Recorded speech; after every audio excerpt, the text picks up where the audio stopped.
Hello, and welcome to St. Thomas Aquinas College News. I'm Liz Kaminski. And I'm Matt Cavallo.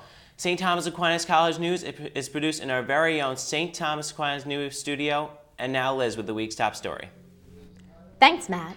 In this week's news, President Obama and other world leaders met for the 2013 UN General Assembly meeting in Manhattan. Tuesday morning, President Obama opened the 68th session of the UN General Assembly meeting with a speech. Mainly, he focused on the issues and trials happening in the Middle East and Northern Africa. Obama reiterated the need for the international community to stand up against chemical weapons. The president also called on the UN Security Council in his speech, saying, "The Syrian government took a first step by giving an accounting of its stockpiles. Now, there must be a strong Security Council resolution to verify that the Assad regime is keeping its commitments, and there must be consequences if they fail to do so." According to PBS, over the course of the UN Assembly, Obama will be meeting with multiple officials, including Palestinian Authority President Mahmoud Abbas, Lebanese President Michael Suleiman, and Nigerian President Goodluck Jonathan. However, there will be one leader that Obama will not be meeting with during this assembly meeting. President Obama will not hold conference with Iranian President Hassan Rouhani. Although this is Rouhani's debut at the General Assembly meeting, it has been disclosed that the two leaders will not come face-to-face during their time at the United Nations. The Huffington Post sources disagreements over Iran's nuclear program as the cause for the tension between the two countries.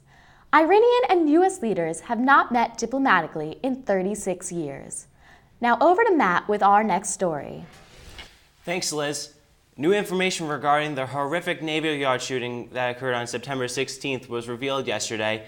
That Aaron Alexis, the man who was responsible for killing 12 innocent people and many others at the Washington Navy Yard, was under the belief he was being controlled by electromagnetic waves, which are being described as low-frequency radio waves. Assistant Director of the FBI's Washington Field Office, Valerie Parley, said on Wednesday that Alexis acted alone and that there was no evidence he was targeting specific people at the Navy Yard. Parley also revealed that Alexis had a performance issue at work that was addressed Friday before the shooting occurred. When FBI personnel searched Alexis's electric devices, it showed that he was prepared to die during the shooting and that he actually accepted death as his repercussion for his actions. Some clues about Alexis's mental state were revealed through inscriptions on his shotgun that he used during the shooting. The inscriptions read, "End to the torment. Not what y'all say, and better off this way." FBI personnel also found documents in Alexis's cell phone that he wrote. One of the documents read, "An ultra-low frequency attack is what I've been subject to for the last 3 months. And to be perfectly honest, that is what driven me to this." Investigators will continue to try to put the pieces together of why Alexis went through these horrific actions, which means new information could be coming out in the next few days.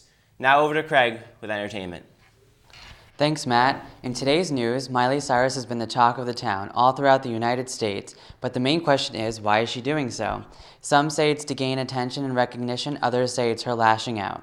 Well, some have come to the conclusion that she is doing such a publicity stunt to wean her way out of Hannah, Montana, and create a new image for herself. She sure is accomplishing that. Dropping her new single days after her VMA scandal, she has racked in over 11 million views in just 16 hours. Incredible. Guess her publicity stunt is really paying off in the end. In others news, Prince William has officially left the Royal Air Force to focus on his father duties as well as his new family. He plans to expand his charity work over the next few years and really focus on his royal duties. That's all the exciting news we have for today. Now back to Matt with sports. Thanks, Craig. The New York Giants' woes continue as they lost badly to the Carolina Panthers this Sunday, 38-0. The game wasn't even close as the Giants looked almost non-existent. The Giants look to rebound this Sunday, the 29th, against the 3-0 Kansas City Chiefs, and hopefully they will actually score this time. The Giants still have 13 games left, so they have plenty of time to turn their season around. The New York Jets fared better this past Sunday, defeating the Buffalo Bills 27-20 and improving their record to 2-1. The Jets' next game is also Sunday against the also 2-1 Tennessee Titans.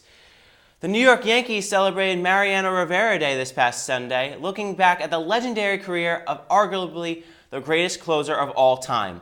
The The ceremony was emotional and beautiful, which is something I cannot say about the game. The Yankees lost the game on Sunday to the San Francisco Giants 2-1. And it got even worse for the Yankees as yesterday they suffered another loss, this time at the hands of division rival Tampa Bay Rays.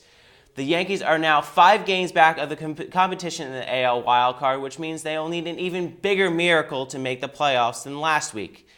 And now instead of 10 games left, they only have 5. That's all for sports. Now back to Liz. Thanks, Matt. From all of us here at Stack News, I'm Liz Kaminski. And I'm Matt Cavallo. See you next time.